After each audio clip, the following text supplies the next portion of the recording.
Hello and welcome to our Coin Lady channel.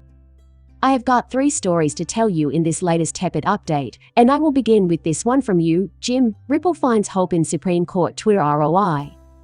You may have noticed that the SEC has lost the last 5 out of the last 6 cases it brought before the Supreme Court.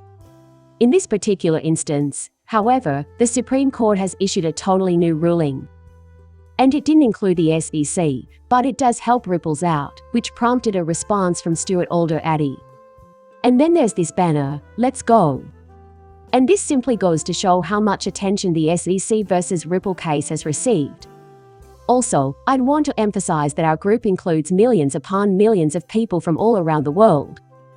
This headline from the SEC versus Ripple crypto case has been viewed more than 3 million times. Judge Torres updates ruling on him and Ducks. There's also this headline from the Crypto Basics attorney analyzing judge's perspective on historical and present XRP usage. This attorney in our community made an observation about the judge's approach to certain types of XRP sales by Ripple that I hadn't seen any other attorney make before, and I find that to be both interesting and insightful. How the courts are reacting to that, and how the SEC is reacting to it. But before we go any further, let me make it perfectly obvious that I have zero backing, either financial or legal. Neither legal nor financial counsel is being provided by me. And remember, you should never use anything I say as a reason to buy or sell something. Just a hobbyist here that occasionally posts films to YouTube on various crypto-related topics. To start out, I'll tell you what I know about the first subject by giving you the bare bones of the story, because that's all I really know. CNBC reports, however, that a recent Supreme Court rule will continue to shield websites like Google, Facebook, and Twitter from liability for user-generated content. There are 3 points denoted with bullets. First, in an unsigned opinion released on Thursday, the Supreme Court stated that it would not review a lower court's decision to shield social media sites like Twitter, Facebook, Instagram, and YouTube from liability for content posted by users. And, I guess, that seems like a good thing to me, like the idea of, entities that offer a local forum, digital town square, if you will, the idea that the organizers of that actual space would be responsible for the individual things that people say just seems completely nonsensical to me. And if that were the case, there would be no places for people to express themselves freely or share their opinions. That certainly doesn't seem promising. It appears that they are making progress in the correct direction. In the 3rd paragraph, the Supreme Court's ruling in a separate but related case, Twitter vs. Timna, is used to justify a reversal and remand back to the 9th Circuit Court for reconsideration. And I may have mispronounced the name. Here, though, is what Stuart has already said. I'm the top legal officer for Ripples. So, their top in-house legal mind simply declared that the next Friday would be reserved for the company's legal nerds. Yesterday, the Supreme Court made plain in its Twitter opinion that you can't blindly apply factors from an old case. Instead, you need to adapt them to a contemporary environment by considering the underlying statute and the soil of the common law that comes with it. An investment contract must be a contract for an investment that provides post-sale rights for the purchaser and responsibilities on the seller. Therefore, this is consistent with the claim that Howey and its operative statute contains the soil of common law in this regard made by Ripples. So this goes back to the original point that, to be completely forthright with you, we shouldn't even have to be discussing how I think that would be more so Ripple's position in a general sense, since even though he's noting yet, it's inconsistent with Rob's argument and Howey. But the more important point, and I think what's at the heart of Ripple's summary judgment motion, I think it'd be fair to say, it has to do with this idea that furthermore, since you haven't met the our requirements, XRP cannot be considered a security, and there's no reason to discuss how we could get there. And so he's just noting that this is another ruling, and this one is at the Supreme Court level, that is in line with what Ripple's position in a general sense is, and I thought long said, if there are appeals that result in this Ripple lawsuit ending up at the Supreme Court, the SEC is going to suffer an embarrassing and devastating loss. That's how I see it, anyway. And then there was this was going to be short, just a fun little quick update to kind of point out how awesome and huge our entire community is, and how there's incredible interest surrounding the SEC versus Ripple case. This is largely due to the makeup of the court, which is just it's very clear that they're not in favor of government over any sort of appearance of government overreach. Over 3 million people have viewed the headline from the SEC vs.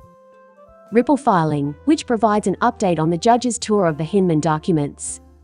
They're pointing out that on May 16th, when the big news broke, Judge Torres decided that your SEC little was the last one used in practice. And she didn't even try to claim that I was speaking in her place. However, she should have mentioned that. Actually, nobody is. So in your final half of preparation, you're indicating that you want to review all of the paperwork pertaining to Hinman, including emails and speech drafts. Unfortunately, the last pre is beyond your reach. Therefore, it's great news for Ripple and, to be honest, for anyone who values openness. It serves the interests of investors to learn what these little demon monsters, these little hell spawns, have been up to behind the scenes. A lawyer who was reviewing the documents and a member of the XRP community both independently broke the news. And right now, when I publish this video, this tweet has already been viewed. Wow, this is unbelievable. Multiples of 34 million individuals. And I would venture to say that the XRP community is actually quite a bit bigger than that. For the most part, I believe that XRP is held in pooled accounts. There are still complaints despite the fact that there are 4.7 or 4.8 million XRP wallets in circulation. It's possible to store cryptocurrency in more than one wallet, but I imagine the vast majority of investors just keep their XRP in a joint account at a cryptocurrency exchange. If there are 4.74% of a billion accounts, then the actual number is close to that. What's my best guess? I have a feeling that the actual number of XRP holders is much higher than the net figure, but I don't know and can confirm that. If most users are keeping their XRP in pooled accounts, then the number of accounts must be around 4.74 billion. That number confuses me. Perhaps it's more like 1,525 million people. If I had to guess, I'd say it's much higher, since I doubt many individuals bother with the extra effort of self-custody when dealing with crypto. This is not an issue exclusive to XRP. I believe most people just do not practice self-custody. In any case, that's a huge deal. Wait until everything turns out well. Jesus Christ. Like everyone else, I can hardly wait to see what the future holds for the XRP price, which I predict will skyrocket. Assuming we get some answers, that's good news for XRP investors, I think. Although technically one Ripple is correct. If I had to guess, I'd say that, although I could be wrong. What transpires? Then there was this, and it was illuminating beyond words. You're going to think this is cool. So, the lawyer with a foundation in cryptography provides insight into the judge's thoughts on previous and present XRP sales and the overarching perspective of XRP. Local attorney Bill Morgan, who penned the following, is a valued member of the community. Judge Torres's yesterday's ruling demonstrates her extensive familiarity with Wave's history and contemporary affairs. She seems to be aware that institutional and programmatic sales of XRP were formerly a part of the Ripple's industry. However, it is now dependent on OTL sales. Yes, I'll hold here to remark that there has always been, you don't want us passing without mentioning, a distinction between what Ripple reported as OTL-specific revenues and what they reported as programmatic sales. And I can't recall whether or not Ripple has ever defined programmatic sales for us. But from what I've gathered over the years, it's every transaction of XRP, from Ripple, that wasn't part of on-demand liquidity, since they did sell separately to just institutions with their sweetheart deals and lockup periods and stuff like that. However, that ended 2 years ago. I believe this is because it would be simpler to justify the prosecution of programmatic sales for breaking the legislation pertaining to the selling of securities. In contrast, it would be much more difficult to convince the judge that on-demand liquidity transactions, in which it is abundantly clear that this is not some sort of investment, involve satisfying the Howey test in some way because of the very short, very quick settlement, Republic settlement in real time here. And so, when lawyer Morgan overhears this, he makes the observation that it seems the Judge Torres has sniffed that out and kind of figured out exactly what is going down with its on-demand liquidity thing and noting the difference, respectively. Attorney Morgan continues by saying that the documents she discovered connected to Ripple's audio should be redacted. It's interesting that Judge Torres referred to the sale of XRP to an over-the-counter, ADL, consumer as a product sale, rather than a common enterprise.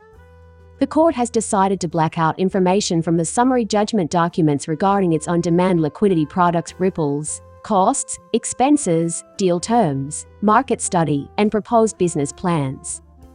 Disclosure of OTL-related internal business and financial documents would damage relationships with current and potential OTL partners and give competitors in the cross-border payments marketplace an advantage. OTL is one of Ripple's main lines of business. So, again, the Honorable Judge Torres has spoken on this. This is stated in her recent decisions.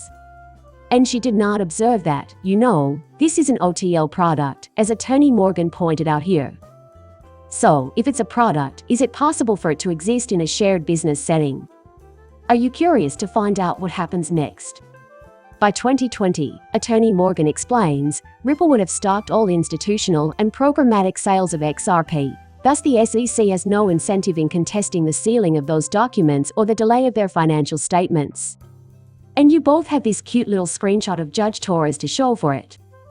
Recent order, which goes as follows. The SEC does not object to defendants capping financial statements for 2020 and after, but it does object to capping statements for previous years. And then there was Denise Morgan, an attorney, who pointed out that Ripple had failed to prove that making XRP publicly accessible would not hurt the company's ability to do future institutional and programmatic transactions. But Judge Torres disagreed and refused to permit any redactions. Here is what Judge Torres had to say about it. Due to a lack of detailed and specific proof of fact, the court finds that the defendants have failed to establish that the revelation of certain historical XRP financial numbers would have an adverse effect on Ripple's present or future operations. So there is some extent to which that will make a difference. Would that be detrimental to Ripple? I have no idea. The judge isn't convinced, and neither am I. That hasn't convinced me. If something does come out and we see it, well, after I get the data, I reserve the right to go back and let all this horrible stuff rip. If that's the case, I'll say it, albeit I have no idea what it could be. Because, really, what other kinds of sales were there?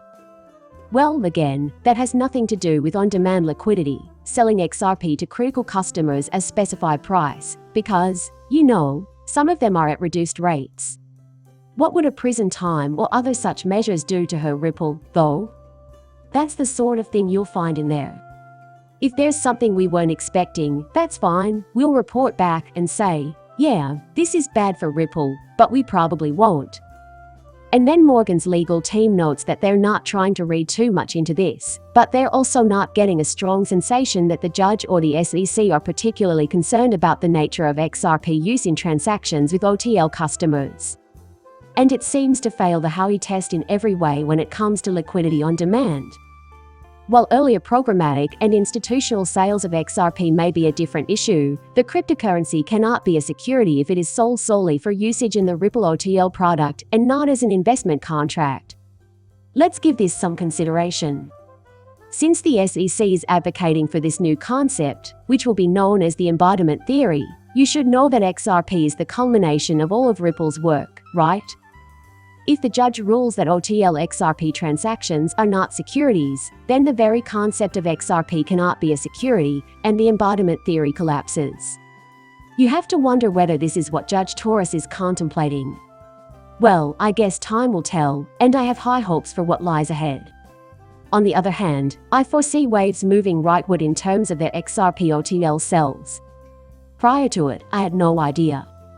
Who can say? A judge may rule that certain claims go beyond the confines of legal permissibility. There might still be potential for an XRP-based Ripple to gain traction in the US. And that's what's really important, along with a crystal clear judgment if we can attain one. Despite what the SEC would have you believe, buying and selling XRP on the secondary market is not prohibited. No, I don't give out financial advice. Nothing they say should influence your buying or selling decisions. Please like and subscribe my channel. See you later, bye.